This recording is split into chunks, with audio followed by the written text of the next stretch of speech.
This is my second day this week here at the airport in Albany to pick up a rental car. And so I have the Volkswagen Tiguan. This might be a 2026.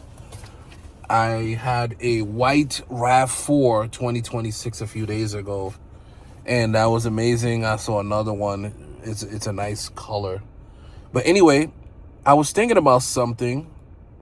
Every time I come to the airport, which now is not as often, because I used to work here for a lot of years, the last time I worked here was in the summer, so it was end of June or end of July, whenever my trip to Rome. Anyway, it made me think about a conversation my wife and I had this morning, where we were discussing whether or not it's a good thing or if it's beneficial for me to work with an airline. Now, historically, going back from '08, I've only worked for airlines part-time, never full-time. And the reason for that is because I like the flexibility. Also, I wasn't directly with, so I was working for a subsidiary of American as well as subsidiary of Delta and United. So you don't get paid the best, but most people aren't there for the money. You got some people there for money. You got some people there for the benefits, and most of us are there for the flight benefits. I mean, I meant to say health benefits. There's a lot of people there for that as well. So because they don't pay well, you're there for the flight benefits. And we were talking about, is it worth it? When it comes to, here's certain factors to determine on whether or not it's a benefit for people to work there for an airline, especially a subsidiary. It really determines your family size,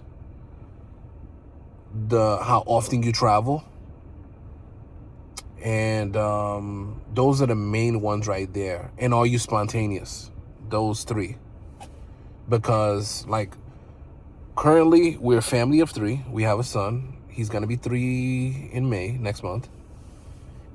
But we have another child coming, right? So eventually it's gonna be a family of four tickets that you gotta pay for eventually. Now you do get a grace period where you can have a lap child if the child is under 2 years old. So you do get that grace period. But is it worth it? If you are just traveling twice a year as a family, it's not really worth it. If you're traveling much more, it could definitely be worth it. Also, too, look, for this Tiguan SUV, I got it last minute. I got it today. So it was like $127. When I was working the airline, I never paid for a car this much, ever. This car would have cost me about $60, if I was with the airline. So that's another thing. It's another benefit besides the flights. And I took the insurance too. When I'm with the airline, I don't really take the insurance. I only took it because, okay, I only took it if, the parking brake is on. Take that. Okay. I only took the insurance because I'm going to New York City, and people like to, and there's so many cars, so the way people park, they might create, if somebody create a scratch, I don't want to get charged for that. Or, if you're on the highway and then the rock hits the windshield, this is a brand new car, so whatever imperfections there are, it's easy to be seen because the car is brand new. So I don't want that to happen. But if I'm traveling to another city or state, I don't take the insurance. But that's what it is. Gotta put my seatbelt on. Past an employee lot right now. Did they ever make people park in the back? No. But yeah, guys, so that's what it really boils down to. Once again, family size. It boils down to the frequency of you guys traveling, and are you spontaneous?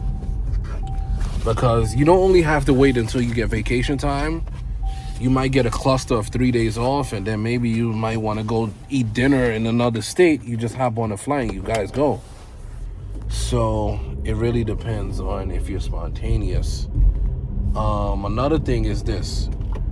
I'll finish off with this, right?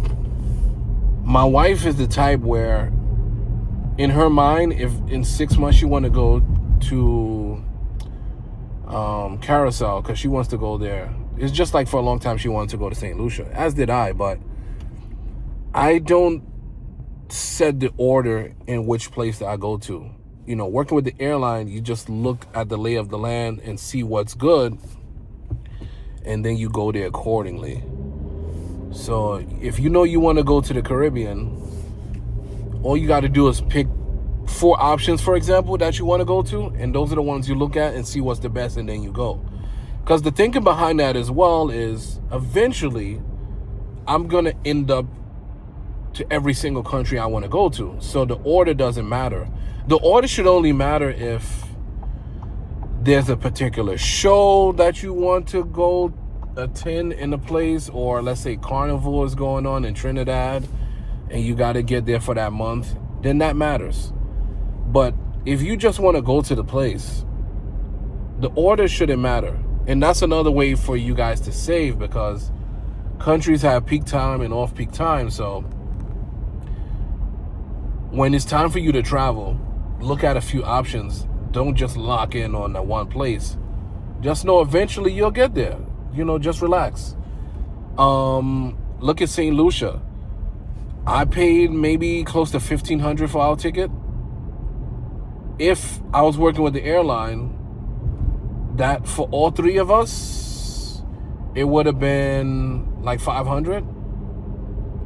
So maybe less. It would have been $500 or less. So that's to show you the difference. Now, obviously, one is guaranteed, one is not. But because it's not summertime, it's easier to get to your destination because kids are in school. Families are in school, are working in school, so it's just easier to get to where you're going right now. So that's my thoughts. Let me know what you guys think in the comment section. I'm headed home. I'm leaving the airport, and I'll give you a full review on the driving experience of the Tiguan. Catch you on the next one. Peace.